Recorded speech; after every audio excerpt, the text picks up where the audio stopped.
Velkommen til det centrale dogme, der hedder Esther, Sille og jeg. Jeg vil gerne starte med at snakke om replikation. Replikation, jamen det er altså den proces, hvor DNA det kopierer sig, sådan så cellen den kan dele sig.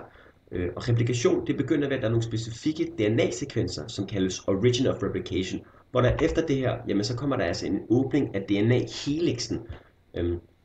Der er et enzym, der hedder helikase, og den bryder de her hydrogenbindinger, der er mellem baseparerne A og T og C og G, som farverne altså her symboliserer på vores flotte lille tegning, hvor man kan se baseparerne ud fra farverne, og hvordan de ligesom bliver adskilt fra hinanden.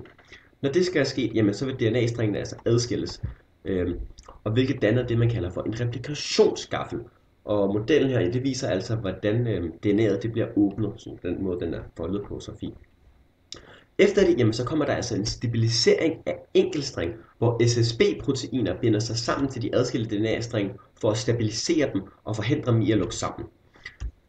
Jamen så før der altså kan lave de her DNA-streng, så er der altså brug for det, der hedder en primer, som er en kort frekvens af RNA, der bliver lavet af enzymet primase. Så er det altså startet på DNA'et, der hedder polymerase, og den tilføjer nogle nukleoider til primeren, som passer med de baser, der er på skabelonstrengen med A, T, C med G, som jeg viste lige før. Det der er med de her DNA-streng, det er altså, at de er antiparallelle. Altså de går i modsatte retninger. Og det gør altså, at der er to forskellige måder at skabe DNA på. På den ene streng er det, der kaldes for en leading strand, hvor syntesen den sker uafbrudt, uden den stopper. Og så den anden, der hedder for lagging strand, som der sker i sådan nogle små brud, kan man sige. Og det bliver altså kaldt for Osaki-fragmenter.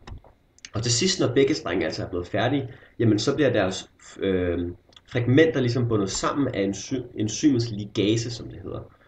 Og så kommer der altså to identiske DNA-molekyler, som begge har en gammel og en ny streng.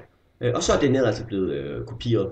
Og det er også, hvad man kalder for en semikonservativ replikation, som betyder, at halvdelen af det nye DNA, det stammer altså fra den originale streng. Yes.